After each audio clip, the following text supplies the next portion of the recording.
우리 불자님들이 이제 백중기도, 우람분절 백중기도를 올리지 않습니까? 우람분절 백중이라는 것은 워낙 우리 불교에서 스님들이 널리 자주 많이 그렇게 설법하셨기 때문에 우리 불자님들 다 백중기도가 어떤 의미를 담고 있는지 다 잘 아실 겁니다. 그래서 나와 인연 있는 영가, 위로 아래로 옆으로, 특히 부모님과 조상 영가님을 기준으로 삼아서 나와 인연 있는 영가분들을 좋은 곳으로 천도하는, 지옥의 문이 열리고 저승의 길에서 하늘색의 길로 통하는 그런 백중일을 맞이해서 우리가 나와 인연 있는 영가분들을 위해서 공덕을 짓는 그런 소중한 불교의 명절, 그게 바로 우람분절 백중이 되겠습니다. 그래서 여러분, 소나무에서도 많이 자주 설명드렸지만 우리가 비록 눈에 보이지는 않지만 귀신, 영가 이런 거 무시할 수가 없습니다. 그래서 여러분, 지장경에도 분명히 나오지 않습니까? 물론 여러분들이 나는 지장경 같은 거 못 믿겠다 라고 말하면 뭐 제가 할 말은 없겠지만, 지장경에서 뭐 우람분경에서 혹은 뭐 목령경에서 수많은 경에서 이 영가에 대한, 이 영가천도의 중요성에 대해서 아주 깊이 설하고 있습니다, 여러분. 그래서 여러분, 귀신이니 영가니 진짜 무시할 수가 없어요. 물론 깨달음을 구하고 지혜를 닦고 모든 중생을 제도하고자 성불의 길을 가는 진정한 불법의 수행자라면 귀신이니 뭐 영가니 뭐 이런 거에 집착할 필요는 없겠지만, 그래도 그 귀신과 영가들조차도 사실 우리가 제도해야 할 중생들이거든요. 그런데 정말 귀신이니 영가니 무시할 수가 없습니다. 그래서 여러분, 두둥, 자체 효과음입니다. 두둥, 오늘 또 이 더운 날씨 낙량특집, 백중기도를 맞이해서 낙량특집, 그 집에 가지 마오라는 또 아주 무시무시하고 등골이 오싹한 그런 재미난 귀신 이야기, 또 여러분들에게 전해드리도록 하겠습니다. 그냥 재미로 들으세요, 여러분. 재미로. 자, 여러분, 어느 노보살님이 계시는데요. 보살님이 계시는데 우리의 소중한 나 무한행보, 소나무의 완전 찐팬이신 보살님이 계십니다. 불자님이 계세요. 항상 소나무를 즐겨 듣고 계시는, 절에도 열심히 다니고 기도도 열심히 하고 계시는 요 불자님이 계시는데요. 그 불자님이 몇 년 전, 오래전 조금 젊었을 때 이야기라고 합니다. 한 40, 50대? 50대? 50대 때 일이라고 해요. 한 뭐 40, 50대 때 일인 것 같아요. 그 불자님께서 이제 해주신 이야기인데요. 직접 체험하신 이야기인데, 그때는 그렇게 이제 절에를 열심히 안 다녔었던 때였나 봐요.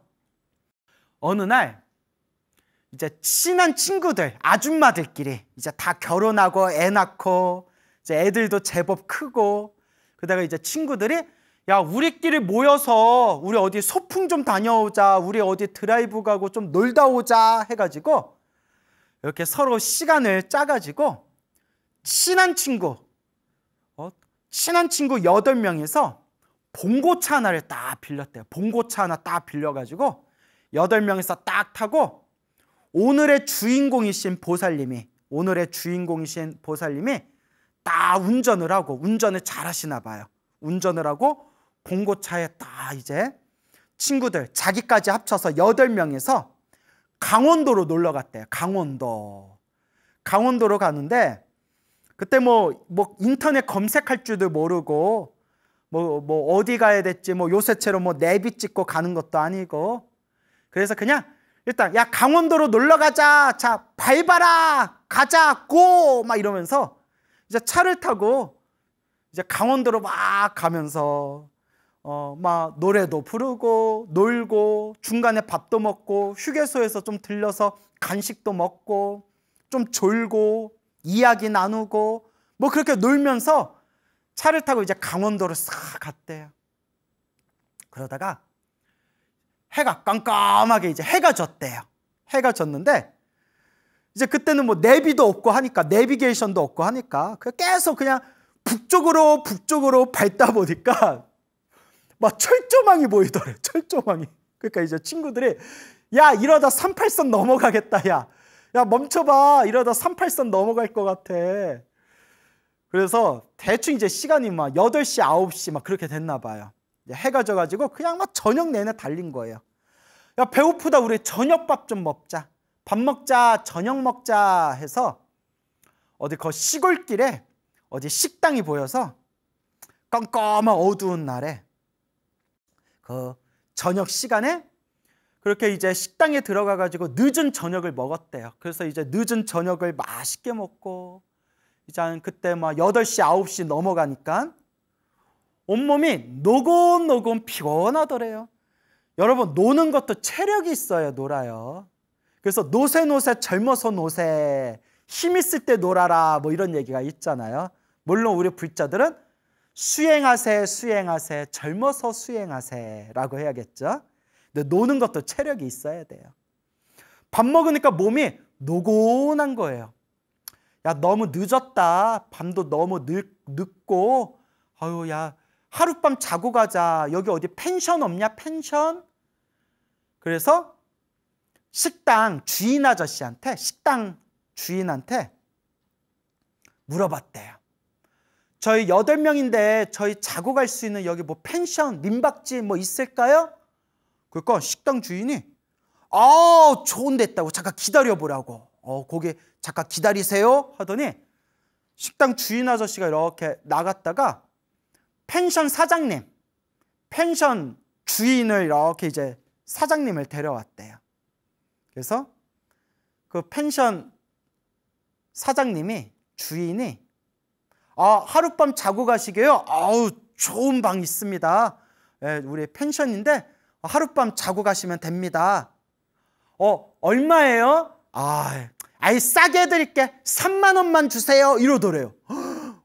엄청 싼 거잖아요. 3만 원만 주세요. 이러더래요. 3만 원만 주세요. 예?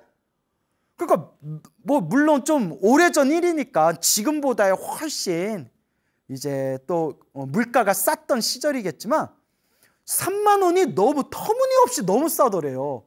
8명이 쓴 잠을 자는데 아무리 한 방에서 같이 자지만 3만 원이 너무 싸잖아요. 그러니까 좀 이상한데? 너무 싸다. 야, 너 이상한데? 라는 생각이 들었대요. 여러분, 우리가 공포 영화를 보면요. 꼭 싸게 나온 집 있잖아요. 너무 싸게 나온 집. 그러면 여기 집이 왜 이렇게 싸요? 내 주인이 급하다고 매물로 빨리 내놓은 거라서 싸요. 그냥 믿고 들어가시면 돼요. 이러다가 꼭 공포 영화에서 사단이 나잖아요. 그래서 멀쩡한데 너무 싸면 우리가 한번 의심해 봐야 돼요.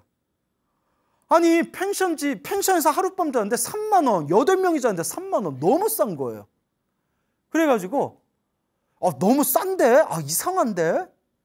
근데 친구들이 이제 너무 몸이 피곤하고 막 밤도 늦었고 그리고 어디 빨리 쉬고 싶은 마음에 그리고 싸면 좋지. 뭐 몇만 원이라도 싸면 좋지. 뭐 하룻밤만 잘 건데 이런저런 생각 때문에 그 펜션 주인을 따라서 이제 펜션집에 갔대요. 그래서 오늘 제목이 그 집에 가지 마오. 그 집에 가지 마오. 근데 갔어요. 그래서 이제 근데 그 집에 갔는데 막 사방이 막 깜깜하더래요. 그냥 막 뭐 그렇잖아요. 옛날 거기 시골길에 뭐 가로등이 없잖아요. 그냥 깜깜한 칠흑 같은 어둠 속에 그 집에 이렇게 들어갔대요. 집에 이제 친구들이 들어가 가지고 이제 막 짐 풀고 이제 잠잘 준비하려고 하는데 오늘의 주인공이신 그 보살님께서 하루 종일 봉고차를 운전해가지고 뭐 같이 있었던 친구들은 막 놀다가 차에서 자고 졸고 그래도 좀 쉬었잖아요. 근데 보살님은 하루 종일 자기가 직접 운전을 해가지고 그냥 몸이 너무 피곤하더래요. 온몸이 마치 죽이 될 것처럼 너무 피곤하더래요. 그래서 친구들한테 그랬대요. 나 먼저 씻고 잘게. 근데 내가 너무 피곤해서 내가 코를 너무 심하게 골 것 같아. 내가 코를 너무 심하게 골 것 같아서 나랑 같이 자면 니들 잠잘 때 니들한테 피해 줄 것 같으니까 얘들아, 니들은 여기 방에서 같이 자고 나는 거실에서 이불 깔고 나 거실에서 혼자 잘게.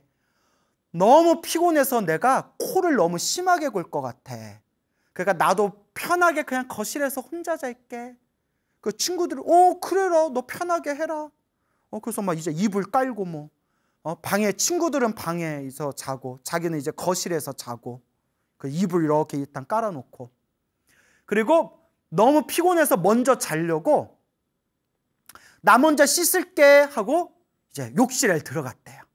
딱 욕실에 들어가서 뭐 룰루랄라 이제 샤워하고 몸 비누칠하고 막 이렇게 씻고 있었겠죠?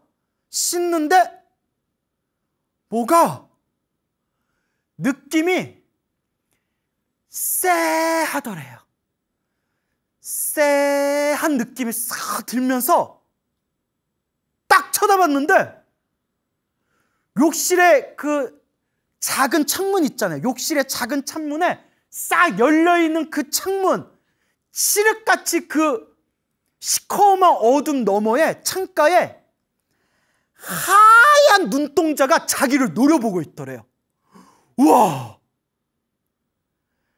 하얀 눈동자가 칠흑 같은 어둠 속에서 욕실 창문에서 자기를 빤히 자기를 노려보고 있더래요. 그냥 그 하얀 그 두 눈동자가 으아!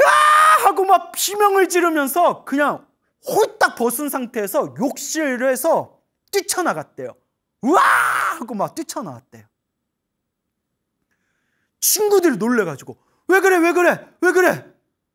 순간 나 이상한 거 봤어. 나 귀신 봤어. 라고 얘기하려다가 내가 피곤해서 헛것을 본 것 같은데 나 때문에 지금 친구들 이거 분위기 깨면 어떡하나. 괜히 친구들 기분 좋은 그 분위기 깰까 봐 친구들 괜히 걱정하고 막 무서워할까 봐 그냥 저기 욕실 창문에 하얀 눈동자가 나를 노려봤어 라는 말은 못하고 그냥 아니야 내가 피곤해서 내가 뭐 좀 헛걸반 내가 피곤해서 내가 그랬나 봐. 미안해 신경 쓰지 마. 야야 너 빨리 씻고 어서 자라. 야 너 오늘 무리했다 뭐 이러면서 친구들한테 말을 안 했대요. 그래서 뭐 욕실에 다시 들어가기도 겁나잖아요. 대충 이제 몸을 닦아가지고 이제 친구들은 이제 방 안에 들어가고 이제 자기는 이제 뭐 옷 갈아입고 이제 자기가 이제 잠자려고 깔아놓은 이불에 거실로 친구들은 이제 방 안에 들어가 있고 자기 혼자 거실에서 자려고 거실에 이렇게 들어가서 이불을 이렇게 걷으려고 하는데 딱 앞에 거실에 웬 나이 든 할머니가 이렇게 서 있더래요. 소름 끼쳐. 거실에 나이 든 할머니가 이렇게 서 있더래요. 그래서 누구세요? 라고 미처 말이 튀어나오기 전에 할머니가 갑자기 자기를 보더니 싹 사라지더래요. 싹 사라지는 순간 그러니까 사람이 너무 놀라면 어안이 벙벙하대요, 여러분. 아니 거실에 왜 할머니가 자기 이렇게 쳐다보더니 누구세요? 라고 물어보기도 전에 싹 사라졌는데 뭐지 하고 이불에 뭐지 하고 이불에 딱 걷는 순간 이불 속에 다리 하나가 없는 다리 하나 없는 할아버지가 딱 누워서 자기를 딱 노려보더래요. 다리가 하나 없는 할아버지가 이불 속에 이렇게 누워있더니 그 이불에 딱 걷는 순간 그 할아버지가 보살님을 딱 노려보는데 다리 하나가 없어. 그래서 나온 게 내 다리 내놔, 내 다리 내놔. 그게 그래서 나왔나요? 와! 하고 막 비명을 질렀대요. 와! 와! 비명 지른 순간 할아버지가 휙 하고 나가버리더래요. 와! 비명을 지르니까 그때서야 방 안에 있던 친구들이 우르르르 뛰쳐나와가지고 왜 그래? 왜 그래? 왜 그래? 보살님이 너무 놀래가지고 그렇잖아요. 잠자려고 거실에 와서 딱 이불 걷으려고 하는데 할머니가 딱 서 있더니 싹 사라져서 순간 뇌가 정지된 거예요. 너무 놀래가지고 뭐지 하는 순간 그 이불을 딱 걷는데 다리 한 짝 없는 할아버지가 딱 누워가지고 자기를 딱 노려보고. 야, 오늘 여러분들 참 다 잤다 아주 그냥. 으아! 하고 놀라고 할아버지는 싹 나가버리고 친구들 막 뛰쳐나오고 왜 그래? 그때서야 막 얘기를 했대. 나 실은 욕실에서도 허연 눈동자가 나 노려보고 있고 욕실 창문 밖에서 나 이제 씻고 자려고 했는데 웬 할머니가 나 쳐다보더니 누구세요 하기도 전에 휙 사라지더니 내가 막 너무 놀래서 막 그냥 입을 걷었는데 막 다리 한 짝 없는 할아버지가 누워서 자기 노려보고 있다가 싹 사라졌다고. 나 귀신 봤어. 여기 귀신 있나 봐. 막 이러니까 막 친구들 난리 나고 막 보살님 막 경기를 일으키는 거잖아요. 눈앞에서 생생하게 봤으니까. 그때 그 친구 중에 그 8명 친구 중에 목욕탕 하던 친구가 있었대요. 이야기가 참 디테일하죠. 목욕탕 하던 아무개 친구가 있었는데 이 친구가 절에 열심히 다니는 불자였대요. 그래서 천수경을 다 외우고 있었대요. 천수경을. 여러분 천수경 다 외우십니까? 그래도 불자라면 예불문, 천수경, 반야심경 정도는 꼭 외워야 돼요. 천수경을 다 외우고 있었대요. 친구가. 목욕탕 하던 친구가 놀란 보살님을 이렇게 이제 등을 어루만져 주면서 너 놀랬나 보다. 야 너 헛거봤나 보다. 여기 옆에 누워. 내가 옆에서 천수경 읽어줄게. 이랬대요. 내가 옆에서 천수경 읽어줄게. 천수경 읽어줄게. 옆에 누워. 그래서 옆에 이렇게 누웠는데 친구가 옆에서 같이 옆에 이제 앉아가지고 정구업진언 수리수리 이렇게 천수경을 잘 읽어줬대요. 나모라 단나다라야야 하면서 다 읽어줬대요. 그러니까 또 이제 불심은 있어가지고 그 천수경 독경 소리를 들으니까 마음이 이렇게 편안해지면서 이렇게 이제 잠들었대요. 마음이 편안해져서 잠들었대요. 야, 나 같으면 그날 잠 못 잤다. 여러분들 같으면 그런 걸 봤는데 그날 잠이 오겠어요? 야, 나 그거 절대 혼자 못 잔다. 막 옆에 친구들 양쪽에서 팔짱 끼고 자야지. 야, 진짜 상상만 해도 무섭네. 그래서 이렇게 이제 잠이 들었는데 딱 깨보니까 거실에 자기 이렇게 혼자 누워있고 깜깜한 한밤중이었대. 새벽에 한밤중.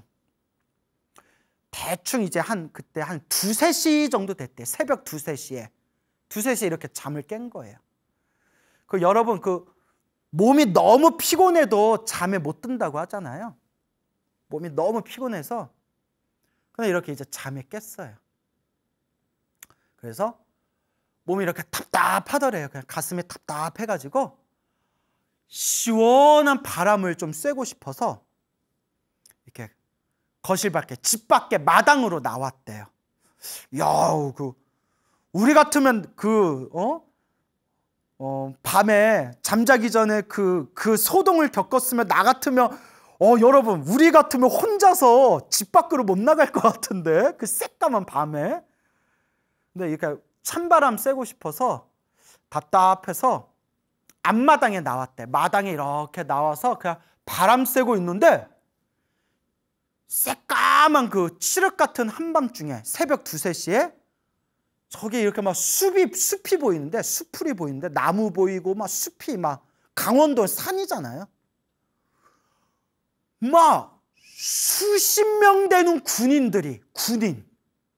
수십 명이 되는 군인들이 저기서 막 뛰어다니고 막 총 들고 막 엎드렸다가 앉았다가 섰다가 뛰어다니다가 한두 명이 아니라 수십 명의 군인들이 막 뛰어다니면서 막 훈련을 받고 있더래요. 훈련을 하고 있더래요.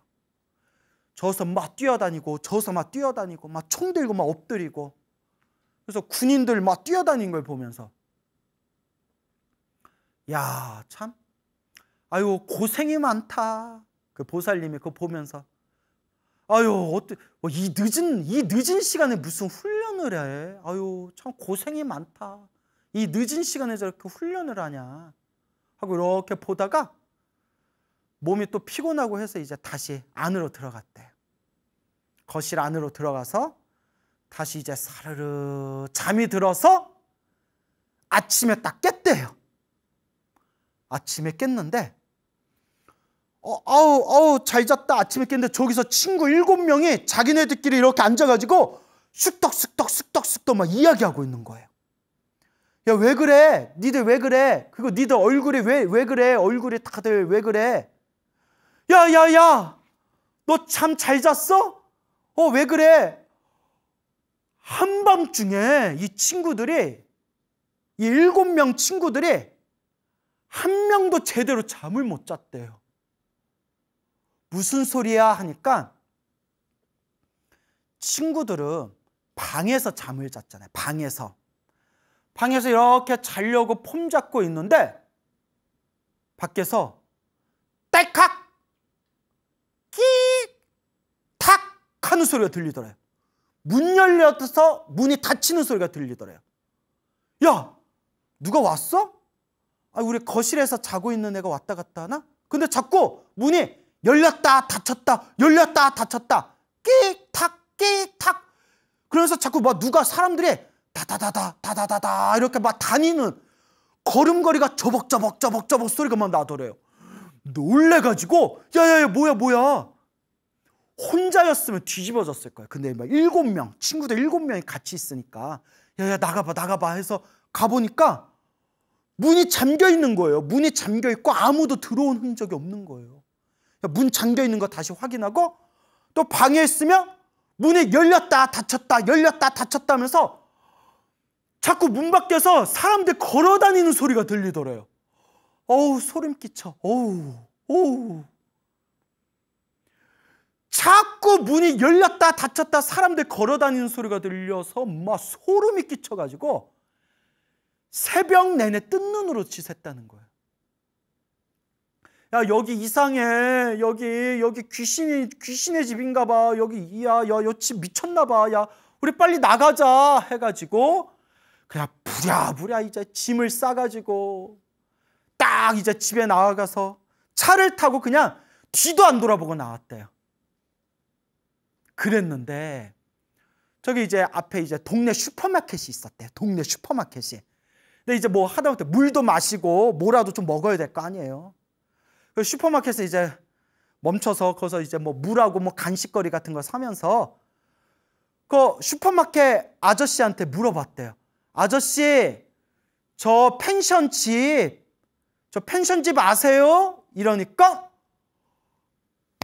슈퍼마켓 아저씨가 아유, 거기 귀신 나오는 집이에요 이러더래요. 예? 아우, 저기 귀신 나오기로 유명한 집이에요. 예? 저기 펜션 주인 아세요? 아유, 그 집 주인은 그 집에서 살지도 않아요. 딴 데서 살아요.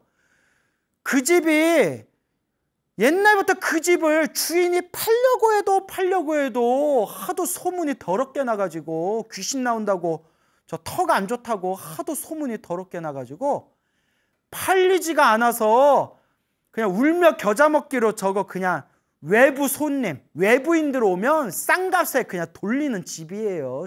주인은 저 집에 살지도 않아요. 저 귀신 나오기로 유명한 집이에요. 우와. 아니 근데 제가 밤에 마당에 나와보니까 한밤중에 막 군인들 막 훈련받고 있던데요. 아유 뭔 소리예요. 여기 군인들 오지도 않는데 군인들이 무슨 여기서 훈련을 받아요. 여기 군인들 여기 오지도 않아요. 여기 군인들 훈련받는 데 아니에요. 헉! 온몸에 소름이 쫙 돋으면서 뒤도 돌아보지 않고 스치듯 안녕. 행여라도 우리 다시 보지 말자. 그리고 뒤도 안 돌아보고 그냥 떠났다고 해요.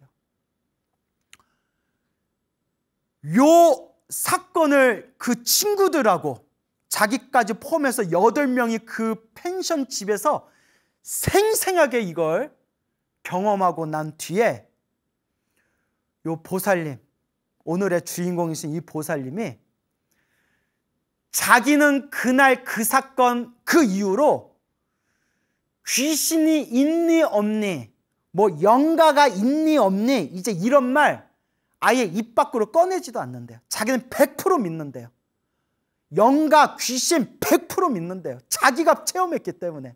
그러면서 하시는 말씀이, 그래서 저는 그날 그 사건을 경험한 뒤로 지금까지 절에 다니면서 한 번도 빠지지 않고 묻지도 말고 따지지도 말고 한 번도 빠뜨리지 않고 백중기도를 안 올려본 적이 없대요. 항상 백중기도를 올린대요. 자기는 영가를 100% 믿는데요. 그래서 그날 이후로 항상 자기는 절에다 백중기도를 올리게 되었다라는 말씀을 하셨습니다. 와, 어때요 여러분, 재밌었나요? 저는 이거 듣고 뭐 너무 재밌었는데, 우와 신기하다. 우리 소나무 찐팬이신 보살님께서 이렇게 전해주신 이야기가 되겠습니다. 그래서 여러분, 무시할 수 없는 세계가 있어요. 물론 저는 행여라도 저도 보고 싶지 않아요. 저도 귀신 영가 보고 싶지 않아요. 그걸 왜 봐요? 잠자리 뒤숭숭하게. 그래서 예전에 그 청화 스님, 청화 큰 스님이라고 계셨어요. 우리의 한국불교, 현대 한국불교의 가장 독보적인 위치를 차지하고 계시는, 정말 이 시대에 출현하신 성자라고 불리우는 청화 큰 스님, 청화 스님이라고 계시는데, 그 청화 스님께서 곡성에 태안사라는 절을 크게 중창불사를 하셨어요. 중창불사는 원래 있던 절이 그게 이제 불에 타거나 무너져서 사라진 절을 다시 불사를 해서 일으킨 걸 중창불사라고 해요. 그래서 그 태안사라는 절이 원래 통일 신라시대 때 지어진 아주 유명한 사찰인데, 그렇게 이제 후대까지 내려오다가 몇 번의 뭐 화재를 겪고 또 끊임없이 불사를 하면서 내려오다가 요 근래 몇십 년 전에 6.25 한국전쟁이 터지면서 거기에 이제 폭탄 터지고 거기서 전쟁이 일어나면서 그 태안사가 싸그리 불타서 사라졌대요. 대웅전까지 다 불타버린 걸, 불타서 터만 남은 그 태안사 터가 30년 동안 빈터로 남아있다가 그 청화 스님께서 그 터에 주석하셔서 결국엔 1980년대에 완전히 이제 완공을 하시게 됩니다. 중창불사를 하시게 되는데, 그 청화 스님께서 태안사에 태안사를 이제 새롭게 불사하시기 전에 그 산에 비가 부슬부슬 오는 음침한 날, 좀 어두컴컴한 날이면 혹 그 산을 지나가다가 군인들하고 빨치산들을 많이 봤대요. 군인들하고 빨치산들이 저기서 막 서로 총 겨누면서 막 뛰어다니고 막 옛날 군복을 입은 군인들이 막 뛰어다니는 걸 본대요. 여러 명이 봤대요. 요새 저런 옷을 안 입는데 뭐지? 저 사람들 뭐지? 뭐 드라마 찍나? 영화 찍나? 아이고구. 그때 그 산에서 전투가 벌어가지고 죽었던 국군들하고 국군들하고 그 빨치산들이 한이 맺혀가지고 저승길로 가질 못하고 이승에 구천을 떠돌면서 그 산에서 그 영가들이 떠들고 있는 거예요. 유명한 얘기를 해요, 여러분. 그걸 본 분들이 많대요. 유명한 얘기를 해요. 그렇게 거기에 막 국군들 영가들하고 공비들, 빨치산들 영가들이 막 보이고 막 그랬대요. 1970년대 후반까지만 하더라도 거기 지나가다가 그 보는 사람들이 제법 있었대요. 그러다가 거기에 이제 태안사 터에서 청화 큰 스님께서 이제 태안사를 불사하시면서 아예 큰 스님은 안 보셨겠어요. 큰 스님도 다 보셨겠죠. 그래서 정말 그때 영가천도를 열심히 하셨대요. 주인 있거나 주인 없거나 유주무주 외롭게 떠도는 모든 고혼들이여, 부처님 연불소리 듣고 어서 좋은 곳으로 가시오 하면서 정말 몇 년 동안 간절하게 그렇게 외로운 구천을 떠도는 그 영가들을 위해서 천도제를 정말 열심히 지내주셨대요. 청화 큰 스님께서. 야, 그 영가들은 정말 복이 많은 영가들이에요. 청화 스님처럼 수행이 깊고 맑고 깨끗한 큰 스님께서 영가천도를 해줬으니 얼마나 복이 많아요. 얼마나 복이 많아요. 혹시 요 방송 보시면서 우리 노보살님들 중에 아이고 스님, 저도 젊었을 적에 저도 청화 스님께 천도제 지낸 적 있습니다 하시는 분들은 복이 많은 거예요. 청화 큰 스님한테 영가천도제 받으신 분들은 복이 많은 거예요. 평생 그렇게 나무아미탑을 연불하시면서 계율청정, 맑고 깨끗하게 계율을 지키면서 살아오셨던 큰 스님이 그 외롭게 떠도는 영가들을 위해서 지극정성 영가천도제를 지낸 뒤에 몇 년을 그렇게 지내고 난 뒤에 그 근처에서 보이던 그 몇십 년 동안 비가 오고 으슥한 음침한 날이면 항상 보였던 그 귀신들, 영가들이 청화 큰 스님이 몇 년 동안 지극정성 천도제를 올리고 난 뒤에는 흔적조차 없이 싹 사라져서 다시는 이제 그 자리에 그 군복을 입은 그 영가들이 다시는 보이지 않게 되었다라는 정말 믿거나 말거나 전설 같은 이야기가 전해지고 있습니다. 물론 스님인 제 입장에서는 믿죠. 그래서 여러분, 무시할 수가 없어요. 무시할 수가 없습니다. 영간이 귀신이니, 그래서 지장경에도 자세히 나오잖아요. 우리 지장경의 말씀이 얼마나 소중합니까? 지장경에도 자세히 나오지 않습니까? 그러니까 우리 불자들은 이것저것 따질 필요 없이 간절하게 염불하고 기도하고 마음을 닦으면서 수행하고 정진하시면 됩니다.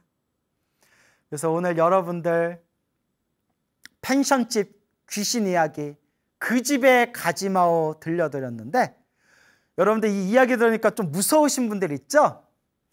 괜찮아요, 여러분. 괜찮아요. 여러분, 불자라면 항상 염불하고 기도해야 되고, 이거는 부처님이 분명히 증명하신 거예요.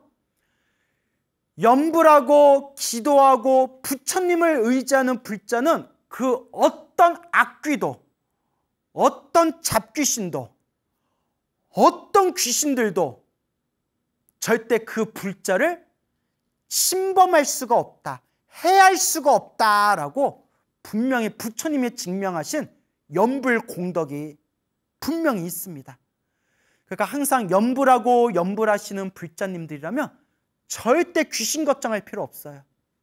나무아미타불을 부르건 관세음보살을 부르건 지장보살을 부르건 약사열애부를 부르건 불보살님의 이름을 딱 부르는 순간 우리 눈에는 보이지 않지만 우리 내면에 광명이 뿜어져 나온대요. 한번 따라해보세요. 나무아미타불, 관세음보살, 지장보살. 어떻게 빛이 뿜어져 나오는 게 보여요? 보이십니까? 근데 귀신들 눈에 그게 보인대요. 그래서 연불하는 사람을 침범할 수가 없대요. 그리고 여러분들이 어디 뭐 민박집에 가거나 펜션에 가거나 어디 막 으슥한 곳에 가서 잠을 자는데 막 무섭거나 막 이상한 소리가 들린다거나 막 그러면 묻지도 말고 따지지도 말고 딱 여러분 인터넷 동영상, 요새 너튜브에 들어가면 인터넷 동영상에 연불소리, 독경소리 크게 틀어놓고 주무시면 돼요. 절대 그 어떤 악귀라고 하더라도 절대 연불소리가 들리고 독경소리가 들리면 그 자리에 악귀들이 침범할 수가 없습니다. 제가 100% 보장합니다. 120%, 200% 보장합니다. 그래서 당나라 시대 때 인도에 가서 경전을 가져오셨던 현장스님, 서유기의 현장스님, 현장스님의 이야기에 보면 현장스님이 인도에 가신 그 불교설화에 보면 이런 내용이 나와요. 제가 소나무에서 몇 번 얘기했는데 인도 땅에 가다가 막 식인종도 만나고 맹수도 만나고 온갖 악귀들도 만나고 수없는 온갖 괴로움이 닥쳤을 때 항상 관세음보살 연불할 때마다 항상 보호를 받고 가피를 받아서 무사히 인도 땅에 도착할 수가 있었대요. 근데 이런 얘기가 나와요.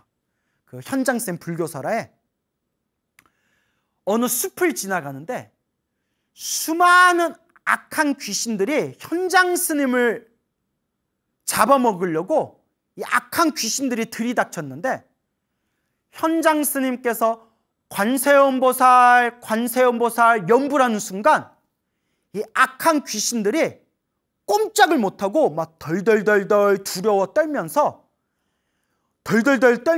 현장 스님한테 가까이 오지를 못하더래요. 그 관세음보살 연불하는 순간 가까이 오지를 못하더래요. 그러다가 현장 스님이 관세음보살 연불하다가 딱 반야심경을 독송하는 순간, 그러니까 여러분 불자라면 반야심경은 꼭 외우세요. 반야심경을 딱 독송하는 순간 마하반야 바라밀다 심경 관자재 보살, 반야심경 딱 독송하는 순간 그 수많은 악귀들이 그 자리에서 비명을 꽥 지르면서 다들 놀래서 뿔뿔이 흩어졌다라는 이야기가 불교설화에 나옵니다. 그래서 현장스님이 인도 땅을 가면서 늘 관세음보살을 연불하고 하루에 반야심경을 49편씩 읽으셨대요. 그러니까 말 타고 가면서 계속 반야심경 읽으신 거예요. 라는 이야기가 지금까지 전해집니다. 그러니 여러분, 꿈자리가 뒤숭숭하십니까? 집안이 쎄하고 등줄기가 따갑고 뭔가 뒤통수에서 누가 나를 노려보는 느낌이 드십니까? 엄마, 이 집이 아무래도 이상한 집 같아. 터가 이상해. 뭐가 자꾸 이상한 소리가 들리고 이상한 게 보이는 것 같아. 라는 느낌이 드십니까? 걱정하지 마십시오. 연불하십시오. 그리고 반야심경을 틀어놓으십시오. 금강경도 좋고 아미타경도 좋고 천수경도 좋습니다. 연불소리가 들리고 독경소리가 들리면 그 어떤 악한 귀신도 침범할 수가 없고 불보살님이 반드시 우리를 보호해 주실 겁니다, 여러분. 그러니까 무슨 약장수 같다. 그러니까 여러분, 오늘 이야기는 그냥 재미로 들으시고요. 항상 기도하고 연불하고 부처님을 의지하시기 바랍니다, 여러분. 우리 중생이 인생을 살아가면서 좋은 일도 있지만 힘들고 괴로운 일도 얼마나 많습니까? 우리 중생이 인생을 살아가면서 힘들고 괴롭고 답답한 일들이 얼마나 많습니까? 우리 부처님께서 분명히 팔만대장경에서 말씀하셨지만 좋은 일도 나쁜 일도 다 내가 지은 업의 인연이다 라고 말씀하셨습니다. 행복도 불행도 다 내가 지은 업의 인연이구나 라고 분명히 말씀하셨습니다. 좋은 인연도 나쁜 인연도 다 내가 지은, 내가 심은 업의 인연의 결과이구나 라고 분명히 부처님께서 말씀하셨습니다. 그래서 부처님께서 항상 닦아라, 마음을 닦아라, 복을 지어라, 선업을 쌓아라, 공덕을 닦아라, 마음을 닦고 마음을 깨쳐라. 결국 행복은 스스로 성취하는 것이다. 부처님께서 간곡하게 누누이 말씀하셨습니다. 결국 자신이 닦아야 합니다. 스스로 닦아야 합니다. 자기 자신이 스스로 닦아야 합니다.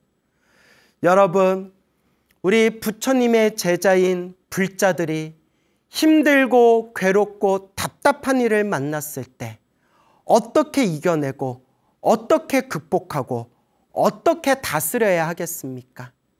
수행해야 됩니다. 그리고 부처님께 의지해야 됩니다. 힘들고 괴롭고 답답할 때일수록 더 간절하게 기도하고 더 간절하게 염불하고 더 간절하게 이 마음을 닦아야 합니다. 어느 여성 불자님이 계세요. 지혜지라는 법명을 가진 여성 불자님이 계시는데 우리 소중한 나 무한 행복에 아주 오래전부터 애청하고 계시는 소나무의 찐팬이십니다. 그래서 예전에 저를 직접 만났을 때에도 스님, 저는 소나무 덕분에 부처님 법을 만났습니다. 소나무 덕분에 진정한 기도를 시작했습니다. 소나무를 보면서 제2의 인생을 살아갑니다. 스님, 광우 스님, 진심으로 고맙고 감사합니다. 라는 그런 애정 어린 그런 이제 이야기를 듣고 제가 마음으로 굉장히 감동받은 적이 있었습니다. 저도 이제 그분을 못 뵌 지 좀 오래됐는데, 못 뵌 지는 좀 오래되었지만 그래도 항상 가끔씩 제 SNS에 글을 올리거나 소식을 전해주실 때 지금도 부처님 은혜 덕분으로 잘 살아가고 있습니다. 지금 살아가는 게 힘들고 괴롭고 답답한 일도 있지만 부처님 믿고 의지하면서 부처님께 기도하면서 잘 살아가고 있습니다. 라는 소식을 가끔씩 전해주시는 아주 불심이 깊은 지혜지라는 그런 불자님이 계십니다. 그분께서 얼마 전에 정말 깜짝 놀랄 만한 부처님 가피 소식을 저에게 직접 전해주셨습니다. 어찌나 그 내용이 감동스럽고 어찌나 그 내용이 좋은지 제가 그분께 이걸 소나무 가피 이야기에 많은 분들께 전해드리겠습니다 라고 그렇게 이제 허락을 받고 여러분들에게 이 불자님의 소중한 가피 체험담 여러분들께 전해드리고 함께 나눠보고자 합니다. 여러분 한번 잘 들어보세요. 광우 스님, 삼보 귀합니다. 스님, 저는 부처님의 가피를 입어 그 이야기를 전하고자 글을 올립니다. 제가 뇌동맥 시술 받은 게 2017년입니다. 에구구구. 너무 힘들었던 기억이 지금도 생생합니다. 그 후 7년간 정기 검진을 꼬박꼬박 받아왔는데 올해 검사에서 교수님이 좀 이상하니 MRI 찍자고 하시기에 겁도 나고 두려움이 앞섰습니다. 내가 잘못되면 홀로 계신 아버지와 저 또한 보호자조차 없는 상황이라 걱정은 되었지만 벌써 2해 전 지장왕 보살님께서 널 내가 고쳐주리라 하시는 말씀이 기억이 나서 계속 집에서나 사찰에 가서도 108배를 드리고 매달렸습니다. 그런데 한 번도 꿈속에 나타나시지 않으셨습니다. 내심 중생인지라 이번에는 하는 생각이 들었습니다. 스텐스 시술을 또 받아야 되나 수없이 생각하다 문득 지장왕 보살 마하살님께 간절하게 기도드리며 그저 제 업대로 받겠습니다 하고는 정성껏 기도를 드렸습니다. 그저 제 업대로 받겠습니다. 이게 참 중요합니다, 여러분. 우리는 해주세요, 해주세요, 좀 해주세요 이렇게 집착하는 마음으로 매달리지 않습니까? 그런데 좋은 일이 생기든 나쁜 일이 생기든 소원이 이루어지든 소원이 안 이루어지든 다 부처님께 맡기겠습니다. 그냥 제가 지은 업대로 받을 건 받고 닦을 건 닦겠습니다. 오직 부처님 믿고 그냥 이 마음자리 닦아나가겠습니다. 이렇게 내 마음을 텅 비고 기도할 때 진정한 참 기도가 이루어질 수 있는 겁니다. 계속 읽어보겠습니다. 지장왕 보살 마하살님께 간절하게 기도드리며 그저 제 업대로 받겠습니다 하고는 정성껏 기도를 드렸습니다.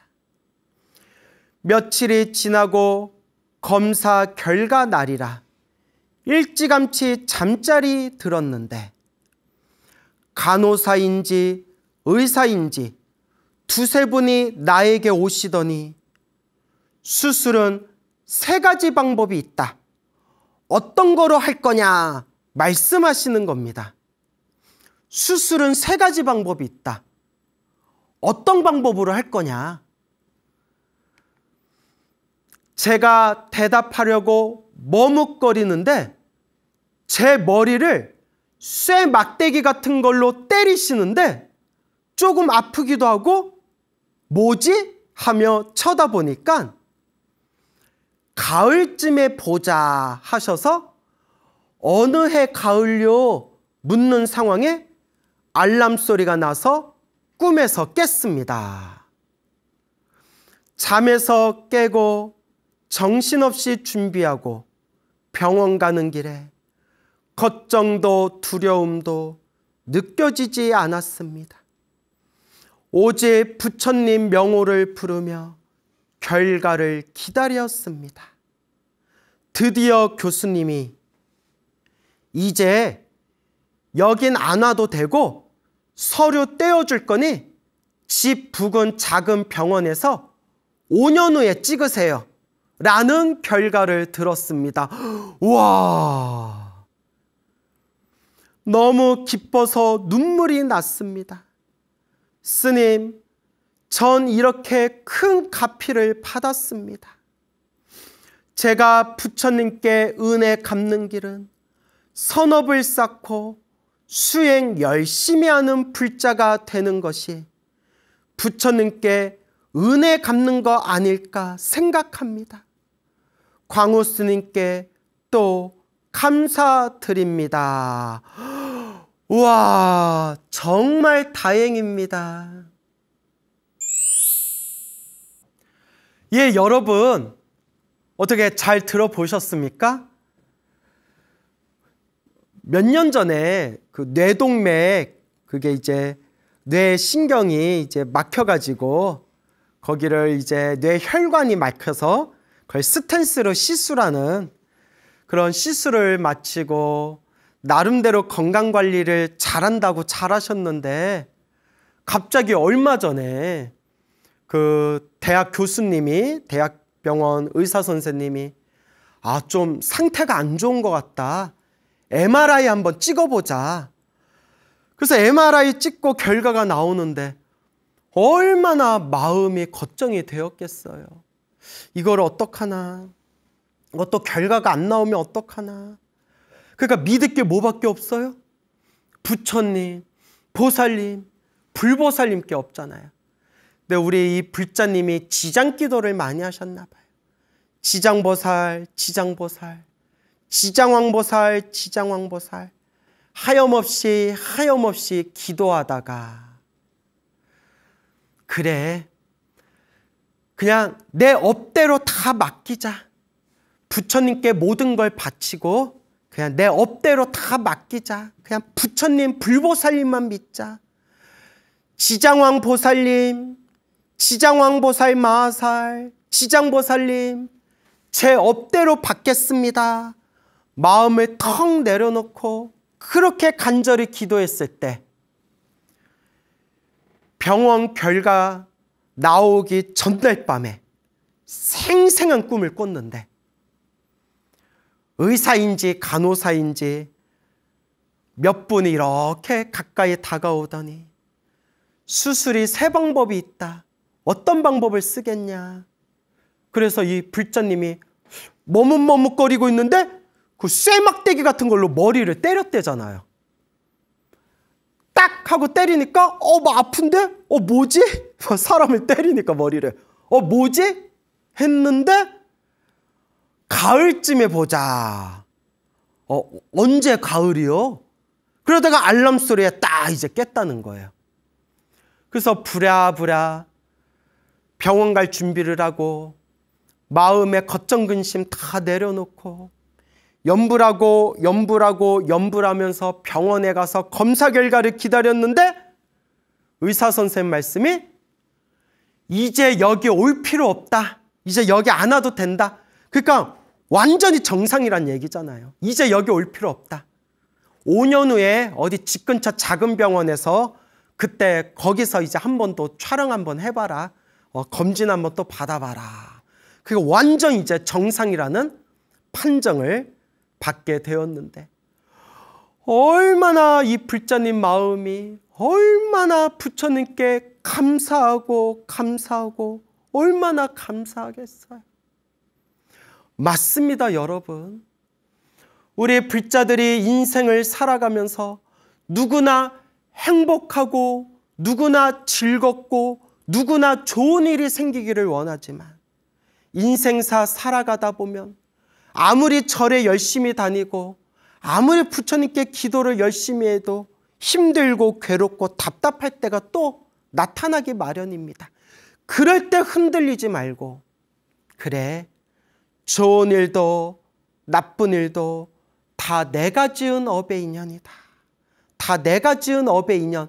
지금 이 순간 내가 내 업보를 닦고 있는 과정이다. 깨달음의 마음을 닦고 있는 과정이다. 수행하고 있는 과정이다 생각하면서 더 열심히 염불하시고 더 열심히 기도하시고 더 복과 선업과 공덕을 닦으시고 더 부처님을 의지하면서 마음을 닦아가야 합니다. 부처님 가피는 분명히 있습니다. 부처님 가피는 분명히 있습니다. 관세음보살을 부르든 지장보살을 부르든 나무아미타불을 부르든 천수경 신묘장구 다라니를 독송하든 금강경을 독송하건 법화경을 사강하건 능엄주를 외우건 어떤 기도를 하든 부처님을 향한 기도는 하나로 통합니다. 중요한 것은 마음, 간절한 마음, 그 부처님을 향한 간절한 마음. 스님, 관세음보살을 불러야 효과가 더 좋을까요? 지장보살을 불러야 효과가 더 좋을까요? 신묘장구다라니를 불러야 다 효험이 있을까요? 능엄주를 불러야 다 효험이 있을까요? 금강경을 독송해야 더 효험이 있을까요? 법화경을 기도해야 더 효험이 있을까요?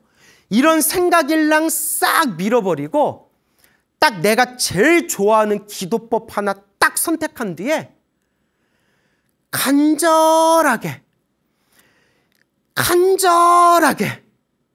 꿈에서도 간절하게 기도할 정도로 그렇게 부처님을 부르고 부처님을 불러봐라.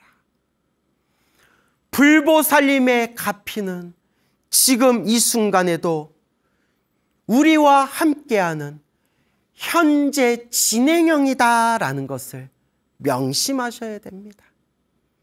닦아야 합니다.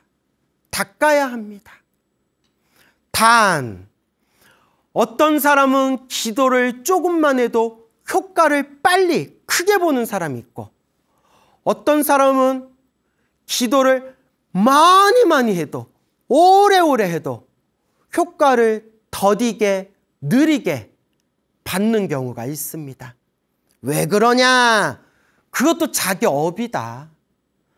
전생에 지은 복이 많고 전생부터 지었던 이 업장이 가벼운 사람은 기도를 조금만 해도 효험을 빨리 보게 될 것이고, 전생에 지어놓은 복이 적고 전생부터 지은 업보가 두터운 사람들은 닦고 녹이고 풀어야 할 것이 많기 때문에 기도를 해도 효과가 좀 더디게 나타날 수가 있다.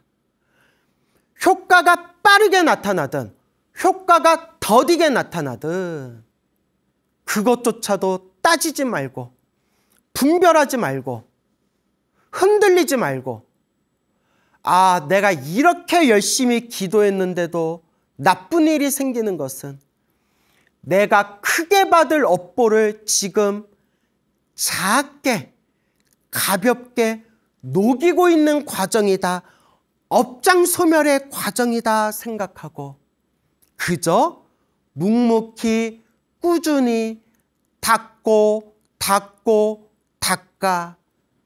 나아가야 한다. 그저 묵묵히 꾸준히 정진할 뿐이다 라는 것을 명심하시기 바랍니다. 제가 이 소중한 나 무한행보 소나무라는 프로그램을 지금 시작한 지 이제 10년이 넘어가고 있는데, 10여 년 동안 소나무를 진행하면서 수많은 사람들에게, 수많은 불자님들에게 감사합니다, 고맙습니다, 스님 때문에 부처님 법을 만났습니다, 스님 때문에 잃어버렸던 불심을 되찾았습니다, 스님 때문에 기도를 시작하게 됐습니다, 스님 법문 듣고 기도해서 정말 엄청난 가피를 체험했습니다, 이런 얘기를 수도 없이 많이 들었지만 사실은 소나무를 진행하면서 제 불심이 훨씬 깊어진 걸 느낍니다. 왜냐?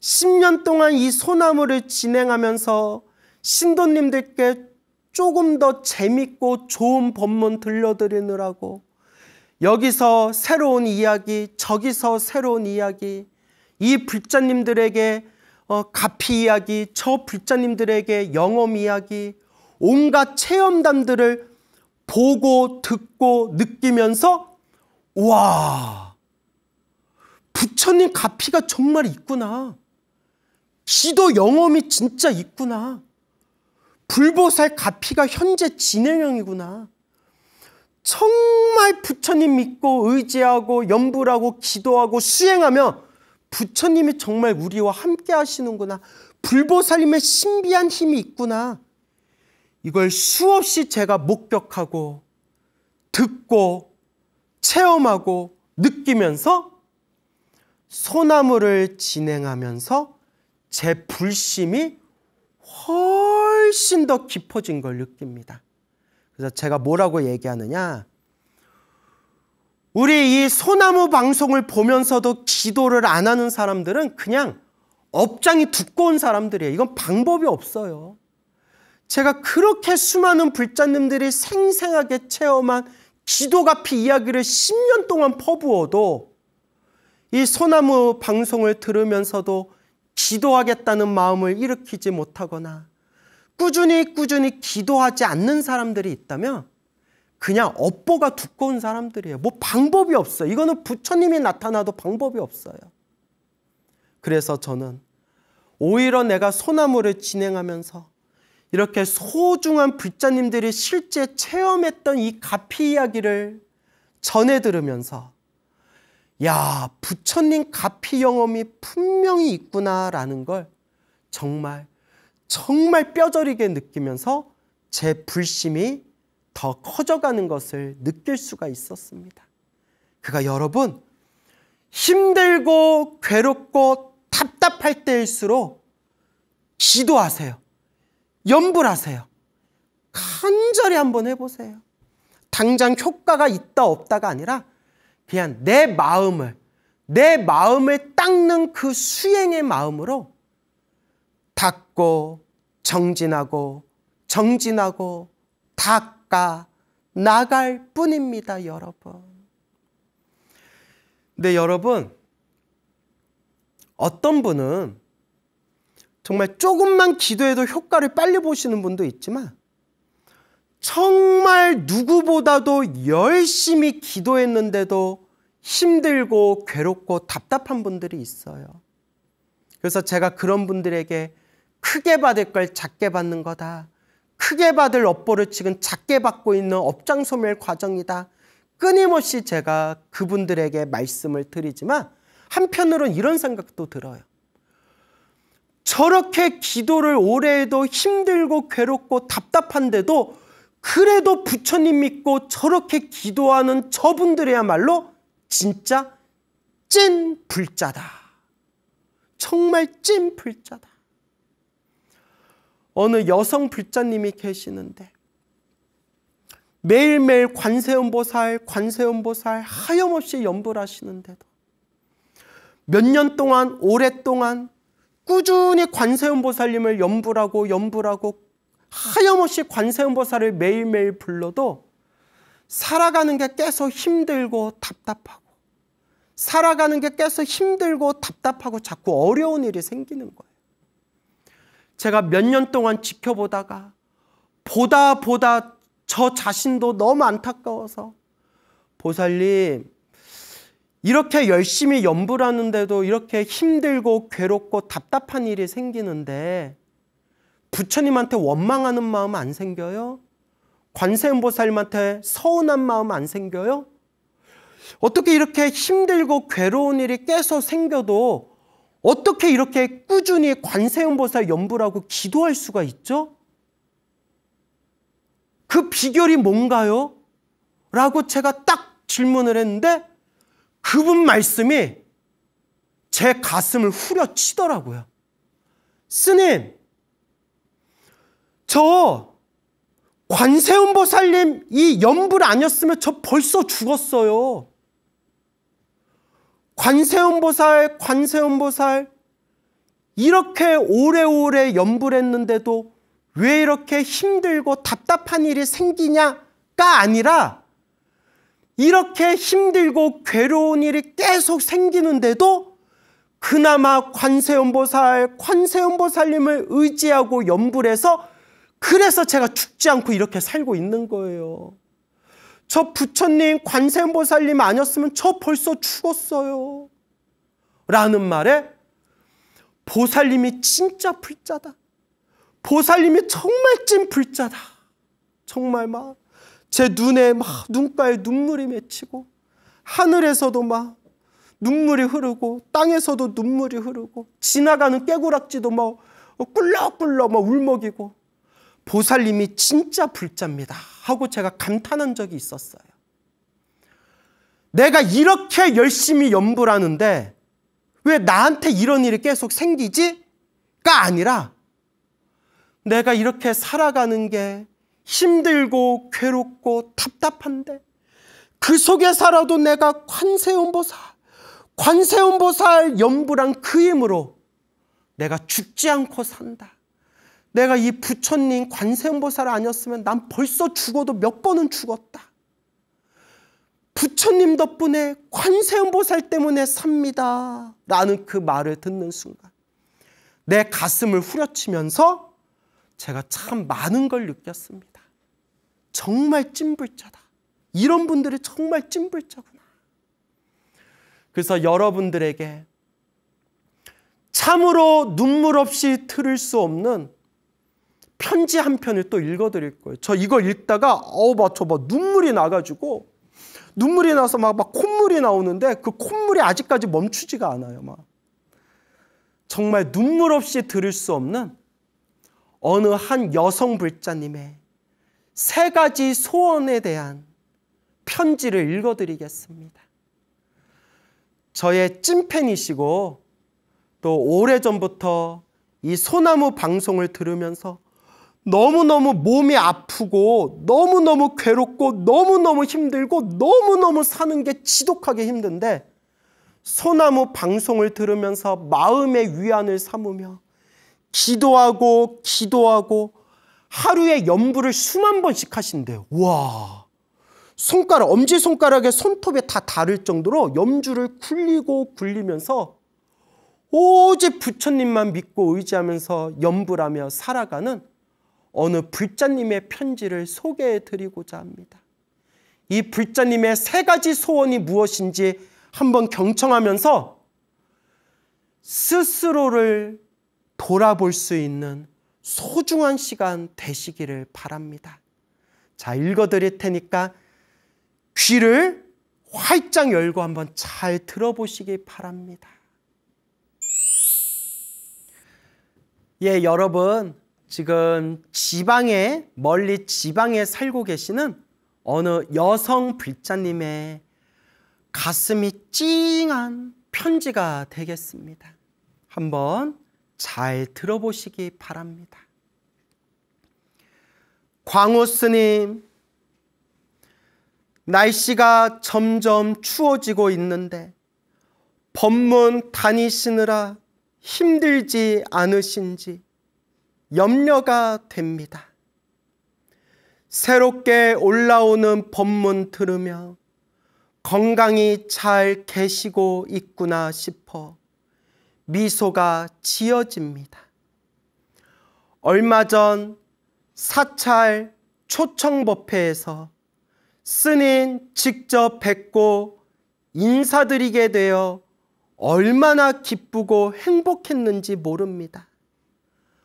법문 오시는 줄 조금 빨리 알았더라면 목에 좋은 차, 선물이라도 준비했을 텐데 전날 저녁에야 알게 되었고 그날의 몸 상태가 워낙 달라서 갈 수 있을지도 알 수가 없었기에 빈손으로 인사드리기가 부끄러웠습니다. 아닙니다. 우리 불자님 오늘 방송에서 이 편지 듣고 계시다면 빈손으로 오셔도 돼요. 별 말씀을 다 하세요. 또 저는 타고나기가 어렸을 때부터 식복이 많아가지고 차도 많고 목에 좋은 음식도 많이 먹고 제가 부족함이 없습니다. 그냥 이렇게 저를 사랑해 주시고 제가 여러분들에게 들려드리는 법문이 여러분들에게 조금이라도 도움이 된다는 것만으로도 우리 불자님들에게 제가 하고 있는 이 법문이 조금이라도 힘이 되고 보탬이 되고 도움이 된다는 것만으로도 저한테는 무엇과도 바꿀 수 없는 최고의 선물입니다. 그러니까 그날 지방에서 제가 사찰 초청법회에서 그때 잠깐 마주쳤을 때 스님 제가 빈손으로 배워서 부끄럽습니다 라는 마음 절대 가지실 필요 없습니다. 그저 이렇게 우리 소나무 사랑해 주시고 제가 여러분들께 들려드리는 법문 조금이라도 힘이 되어드리는 것만으로도 저한테는 가장 값진 선물이다 라는 말씀을 꼭 전해드리고 싶습니다. 자, 계속 읽어보겠습니다. 화면으로만 늘 뵀다가 직접 뵙게 되니 꿈 같기도 하고 여러 감정이 들었습니다. 뵙게 되어 너무 기쁜 마음도 있었지만 한편 업장이 가득한 못난 얼굴로 나서자니 부끄러워 고개 들기가 참으로 민망했습니다. 어찌 저리도 얼굴에 업장이 가득할까? 표정이나 얼굴색이 저리도 어두울까라고 여기시면 어쩌지 싶어서 그냥 돌아갈까 하는 생각도 잠시 했었습니다. 아니에요. 그날 지방에 제가 초청법회 가서 잠깐 마주쳤을 때 그때 제가 처음 뵀었잖아요. 제가 깜짝 놀란 게 생각보다 얼굴이 너무 맑으셔가지고 저한테 전해주신 이야기로는 오랫동안 몸이 아프고 얼굴이 어둡고 자기가 업장이 두껍다 막 이런 말씀하셔서 저도 얼굴 안색이 되게 초췌하시겠거니 생각했는데 실제로 뵀을 때 생각보다 얼굴이 맑으셔서 제가 깜짝 놀랐어요. 생각했던 거고 이미지가 달라서. 진짜 얼굴이 생각했던 것보다 훨씬 맑으셨어요. 그래서 제가 무슨 생각을 했냐면 하루에 연부를 몇만 번씩 하신다고 하셨는데 연부를 저렇게 많이 하셔가지고 몸이 이토록 몸이 안 좋으신데도 그래도 얼굴 안색이 이렇게 맑은 기운을 띠고 계시나 보구나 그런 생각을 했었습니다. 하지만 기도를 열심히 하고 있기에 인사드릴 용기가 있었습니다. 그래도 뵙고 싶다는 소원을 이루어 너무 좋습니다. 그날 법회에 다녀온 후 감사 인사글 올리고 싶었는데 감기가 걸려 보름 동안 정말 많이 아프고 심하게 어지러워 힘들었습니다. 죽을 힘을 다해 버티면서 드는 생각이 전생에 어떤 업으로 내가 이럴까 싶어 궁금해지더군요. 지금껏 삶을 돌아보면 전생에 지을 수 있는 죄라는 죄는 다 지었나 봅니다. 살생도 하고 남을 욕하고 무시하고 비난하고 도둑질도 하고 바람도 피는 등등. 가족복도 없고 재물복도 없고 건강복도 없고 인복도 없고 복이란 복은 하나도 없는 걸 보면요.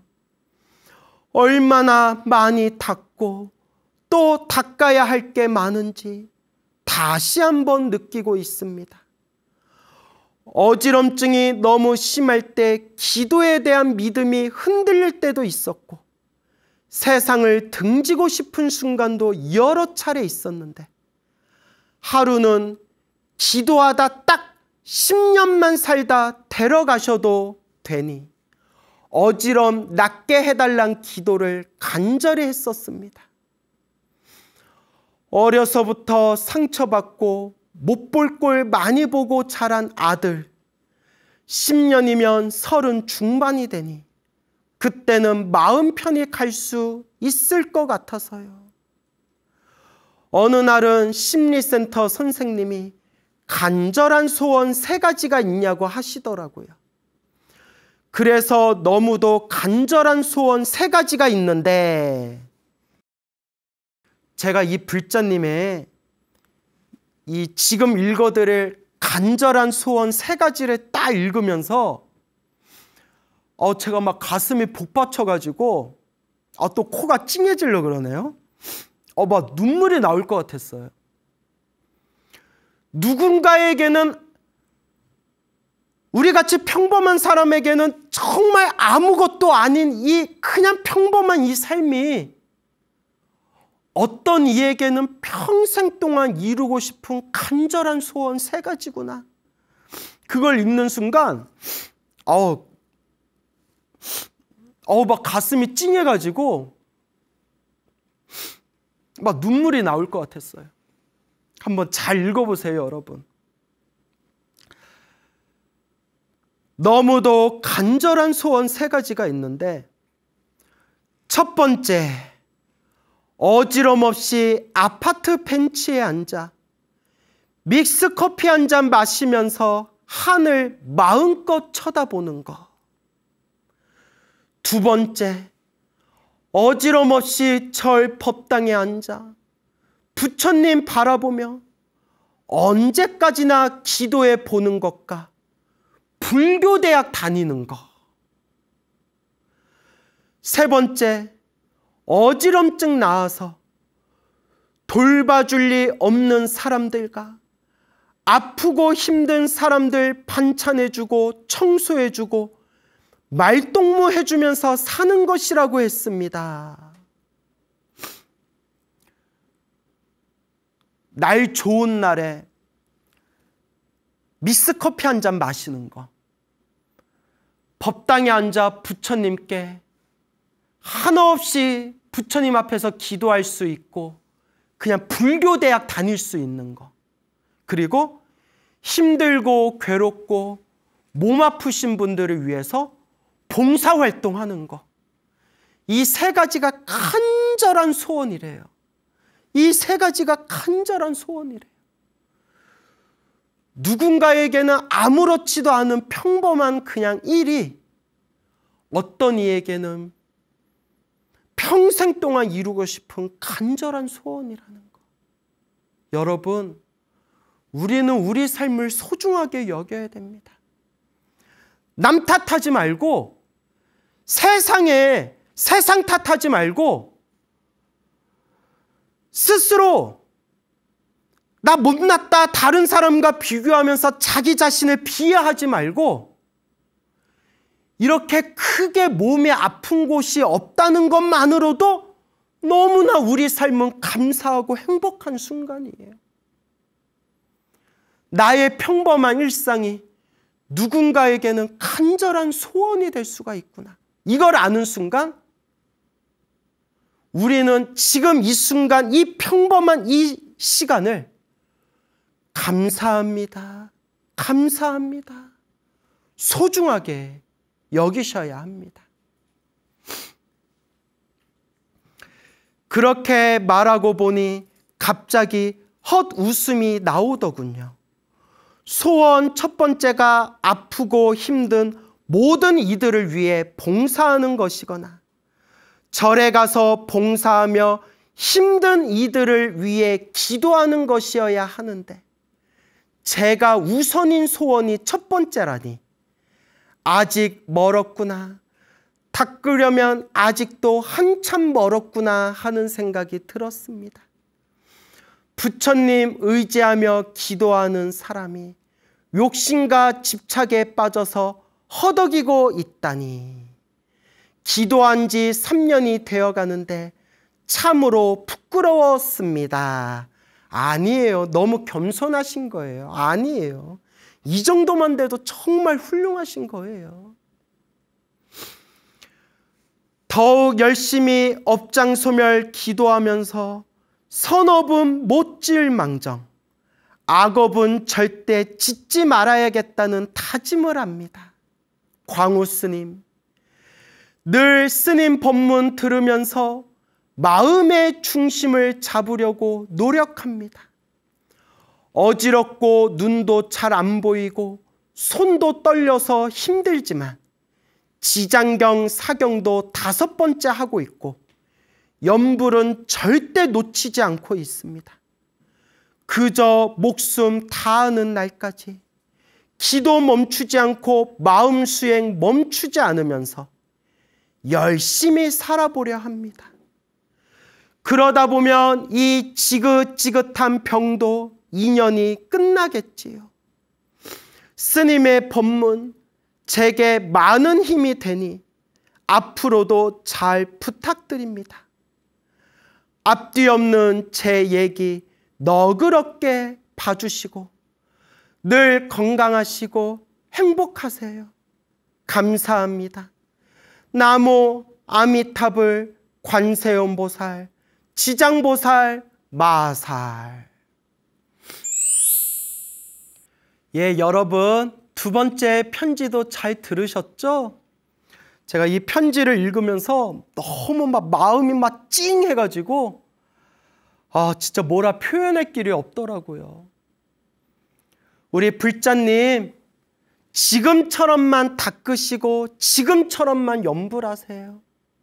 지금 기도하고 기도하면서도 아프고 힘들고 괴로운 건 분명히 전생부터 지은 크게 받을 업보, 수 없는 몇 생까지 수없이 받아야 할 무거운 업보를 크게 받을 걸 이번 생에 작게 받고 있는 업장소멸의 과정이다 라고 저는 분명히 말씀드리고 싶습니다. 분명히 부처님 가피가 지금 늘 함께하고 계실 겁니다. 우리 불자님, 그리고 이 방송을 보고 계시는 모든 우리 시청자 여러분, 항상 건강하시고 편안하시고 부처님 가피가 충만하시고 늘 고운 날 되시기 바랍니다. 여러분, 행복해지고 싶습니까? 행복한 삶을 창조하고 싶습니까? 복을 지으십시오. 선업을 지으십시오. 공덕을 닦으십시오. 복과 선업과 공덕의 힘이 여러분들을 진정한 행복의 길로 이끌어 줄 것입니다. 여러분, 성불하세요.